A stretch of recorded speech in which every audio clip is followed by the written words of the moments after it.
Mi abuelo me dejó 12 millones de pesos en su testamento, pero la condición de la herencia era una trampa mortal para mi propia familia.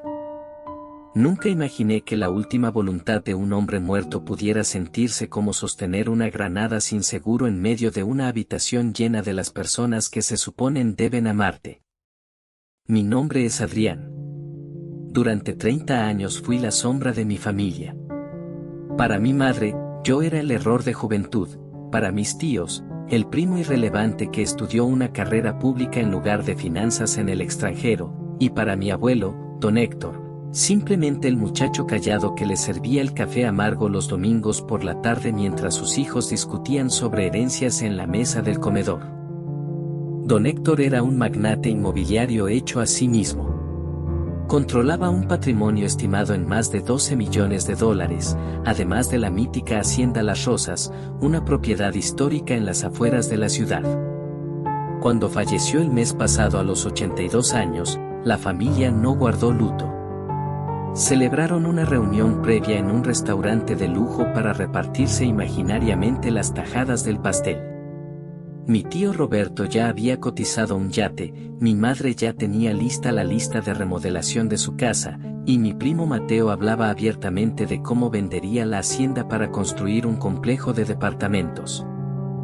Yo solo fui a la lectura del testamento porque el abogado de la familia, el licenciado Valenzuela, insistió en que mi presencia era legalmente requerida. El bufete de abogados olió a caoba, cuero y una tensión insoportable desde el momento en que entramos. Éramos 12 personas en una mesa de conferencia para 20. Mi madre ni siquiera me saludó, me indicó con un gesto frío que me sentara en la esquina más alejada. El abogado ajustó sus anteojos, carraspeó y desplegó el documento oficial. Tras 10 minutos de formalidades tediosas que nadie estaba escuchando realmente, llegó al punto medular. A mi hijo Roberto, le dejo la suma fija de $50,000, con la condición explícita de que renuncie a cualquier reclamo legal sobre mis empresas. Un silencio sepulcral cayó sobre la sala. El rostro de mi tío pasó del desdén a una palidez cadavérica. ¿50,000? Esto es una broma. Ese viejo estaba demente al final, gritó poniéndose de pie. El abogado ni siquiera levantó la vista del papel y continuó leyendo con voz monótona. A mi hija Carmen, mi madre, le lego la propiedad de la casa de campo en la montaña, y nada más.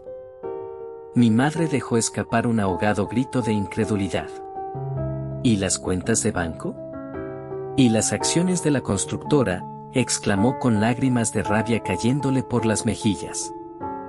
El abogado levantó la mano pidiendo silencio, miró directamente hacia mi rincón en el fondo de la sala y leyó la cláusula final. Todos los bienes inmuebles restantes, las acciones mayoritarias de la corporación, las cuentas de inversión en el extranjero y la titularidad absoluta de la Hacienda Las Rosas, pasan de manera inmediata e irrevocable a mi nieto, Adrián. La habitación explotó. Lo que siguió en esa sala de conferencias fue un circo de gritos, acusaciones y amenazas de demanda. Mi tío Roberto se abalanzó sobre la mesa acusándome de haber manipulado a un anciano senil. Mi propia madre me tomó del brazo con una fuerza desgarradora, mirándome con un odio que jamás le había visto a un ser humano. Adrián, dime que vas a renunciar a esto. No eres más que un malagradecido si te quedas con lo que le pertenece a tu hermano y a tus tíos, me siseó al oído. El abogado Valenzuela golpeó el escritorio con la palma de la mano y lanzó la bomba de tiempo que mi abuelo había dejado preparada. Hay una última condición impuesta por don Héctor, leyó el abogado, silenciando a la sala. Para que Adrián tome posesión efectiva de los activos y los fondos de inversión, debe residir de manera ininterrumpida en la Hacienda Las Rosas durante un año completo a partir de hoy. Si abandona la propiedad por más de 72 horas consecutivas o intenta vender algún activo antes de que cumpla el plazo, la totalidad de la herencia será donada de forma automática e irrevocable a un fideicomiso benéfico estatal. Eso congeló a todos. Mi abuelo no solo me había dejado la fortuna, había puesto candados de acero a la caja fuerte. Esa misma noche, las llamadas no pararon. Recibí más de 40 mensajes de texto. Mi primo Mateo me ofreció protección a cambio del 30% de las acciones. Mi madre me llamó llorando a las 2 de la mañana, alternando entre suplicarme que le traspasara la casa a su hermano favorito y amenazarme con desheredarme de su propia vida si no lo hacía. Les respondí apagando el teléfono. 3 días después, junté mis pocas pertenencias en 3 maletas y me mudé a la hacienda Las Rosas. La hacienda era un coloso de piedra y madera barnizada, rodeada por hectáreas de árboles frondosos y una soledad aplastante. Era el imperio que mi abuelo había construido con puño de hierro. Pero estar allí solo, caminando por pasillos silenciosos donde el eco de mis pasos resonaba como un latido, me hacía preguntarme lo mismo una y otra vez: ¿por qué yo? Yo no era el nieto brillante. No era el ejecutivo. Era simplemente el chico que trabajaba en un archivo municipal y que lo visitaba los domingos en silencio. La respuesta no tardaría en llegar. A la tercera semana de mi aislamiento en la hacienda, el mantenimiento de la casa me llevó al despacho principal de mi abuelo. Era un cuarto enorme con olor a papel viejo y tabaco. Detrás del gran cuadro al óleo que retrataba a mi abuela, encontré lo que estaba destinado a cambiar mi vida para siempre: una caja fuerte empotrada en la pared de piedra. El abogado Valenzuela me había entregado una pequeña llave de latón el día de la lectura, junto con una nota escrita a mano por mi abuelo que decía: abre la caja cuando estés listo para ver a la jauría enseñarte los dientes. Giré la llave. La pesada puerta de metal se abrió con un chasquido ahogado. Dentro no había fajos de billetes ni joyas de la familia. Había 3 carpetas gruesas de color paja y una pequeña grabadora digital con varias memorias USB numeradas. Tomé la primera carpeta. Tenía el nombre de mi tío Roberto. Dentro había informes detallados de contabilidad forense. Mi tío había estado desfondando la empresa principal durante más de 5 años, desviando millones a cuentas fantasma en el Caribe para pagar deudas de juego clandestino. La segunda carpeta llevaba el nombre de mi madre. Al abrirla, se me oprimió el pecho. Contenía copias de correos electrónicos y conversaciones transcritas donde ella y mi primo Mateo coordinaban con un médico particular para cambiar la medicación de mi abuelo durante sus últimos 6 meses de vida, buscando acelerar su deterioro mental para declararlo legalmente incapaz. Mi abuelo lo sabía todo. Los había descubierto meses antes de morir. Con las manos temblando, conecté la primera memoria USB en la grabadora y presioné reproducir.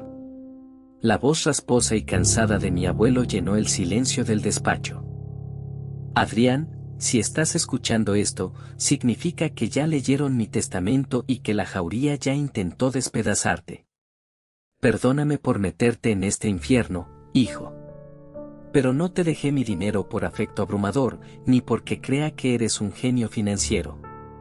Te lo dejé porque eras el único que no venía a mi casa a oler mi sangre mientras moría. La voz de mi abuelo hizo una pausa, seguida por el sonido de un trago de agua. Descubrí lo que tus tíos y tu madre estaban haciendo.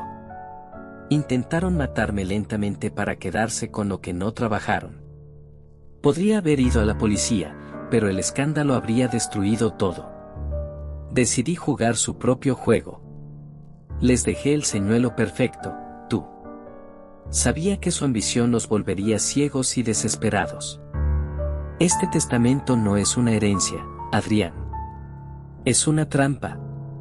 Ahora tú tienes las pruebas. Tú decides si les das la estocada final o los dejas destruirse solos. Me caí de rodillas en el suelo del despacho. La herencia no era una bendición. Era un arma cargada que un anciano moribundo me había puesto en las manos para ajustar cuentas desde la tumba. La presión familiar llegó a su punto de ebullición un mes después. Mi tío Roberto y mi madre se presentaron en los portones de la hacienda sin avisar, acompañados por un abogado de dudosa reputación. Exigieron una reunión de emergencia para firmar una cesión de derechos sobre los activos de la empresa, alegando que la compañía colapsaría si yo no le cedía el control operativo inmediatamente. Acepté recibirlos en el comedor principal, el mismo lugar donde durante años me habían ignorado. Mi madre entró con una sonrisa ensayada, tratando de actuar como si las amenazas del mes pasado nunca hubieran ocurrido. Adrián, mi amor, solo queremos ayudarte. Eres joven, no sabes manejar estas corporaciones. Firma estos documentos y te garantizamos una pensión vitalicia generosa, dijo, deslizando un contrato sobre la mesa de caoba. Mi tío Roberto se apoyó en la mesa, mirándome con altanería. Firma, muchacho. No hagas esto difícil. Si no firmas hoy, nos encargaremos de destruirte en los tribunales por manipulación de incapaces. Te vamos a dejar en la calle. Los miré a los dos. Observé la avaricia en sus ojos, la fría frialdad con la que mi madre me miraba, tratándome como a un obstáculo en lugar de a un hijo. En lugar de tomar el bolígrafo, saqué la grabadora digital del bolsillo de mi saco y la puse en el centro de la mesa. Presioné play. La voz de mi madre retumbó en el comedor, leyendo la transcripción del correo donde le pedía al médico aumentar la dosis del sedante de mi abuelo. Asegúrate de que no tenga momentos de lucidez cuando venga el notario. El rostro de mi madre perdió todo el color. Se llevó las manos a la boca. Mi tío Roberto saltó de su silla, intentando tomar la grabadora, pero fui más rápido y la guardé. Tengo las auditorías completas de tus cuentas en las Islas Caimán, Roberto, dije con una voz tan tranquila que me desconoció a mí mismo. Y tengo las declaraciones firmadas del médico que aceptó el soborno para alterar el tratamiento del abuelo. Todo está en una caja de seguridad bancaria con instrucciones muy precisas. Nos estás chantajeando, gritó mi tío, con las venas del cuello a punto de reventar. No, respondí poniéndome de pie. Los estoy expulsando de mi vida. Tienen 24 horas para retirar cualquier demanda de la corte y renunciar a cualquier intento de impugnar el testamento. Si vuelven a poner un pie en esta propiedad o a buscarme, los expedientes van directo a la Fiscalía General. Mi madre comenzó a llorar, pero esta vez no eran lágrimas de manipulación, eran lágrimas de terror puro. Salieron de la hacienda tropiezando, derrotados por los mismos fantasmas que ellos mismos habían creado. Los meses siguientes fueron una lección sobre la rapidez con la que se desmorona un imperio edificado sobre la codicia. Sin acceso al capital del abuelo y con las deudas acorralándolo, mi tío Roberto tuvo que declarar su empresa personal en quiebra. Para evitar que las pruebas de desfalco salieran a la luz pública, vendió todas sus propiedades y desapareció de la vida pública. Mi madre intentó buscarme meses después a través de cartas, pidiéndome dinero para pagar sus deudas médicas, pero mantuve la línea que mi abuelo había trazado. El abogado se encargó de enviarle una asignación mensual mínima, la justa para que no quedara en la indigencia, pero sin permitirle jamás volver a acercarse a mí. Cumplí religiosamente el año de residencia en la hacienda Las Rosas.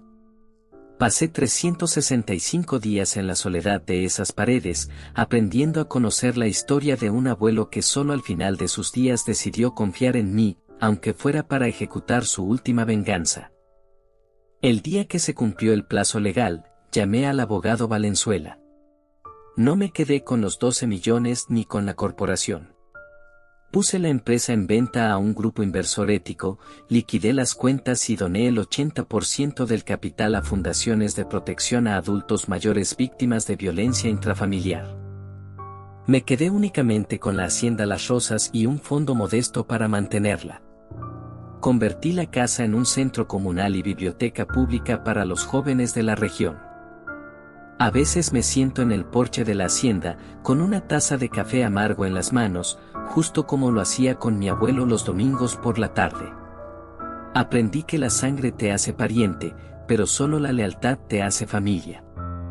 El dinero no destruyó a mi familia, el dinero solo encendió la luz en una habitación oscurecida por la codicia y dejó ver a los monstruos que siempre estuvieron allí. Si estás escuchando esto y te encuentras atrapado en una disputa familiar por herencias o dinero, recuerda esto: la verdadera riqueza no es lo que ganas en la mesa de negociación, sino la paz mental con la que te levantas al día siguiente cuando decides dejar atrás a los buitres. Y así termina esta historia. Gracias por escuchar hasta el final. Te invitamos a dejar tu opinión en los comentarios. Cada perspectiva es diferente y nos interesa conocer la tuya. Si te gustó esta historia, regálanos un like y compártela con tus amigos para que más personas puedan escucharla y participar en la conversación. Tu apoyo significa mucho para nosotros. Hasta la próxima historia.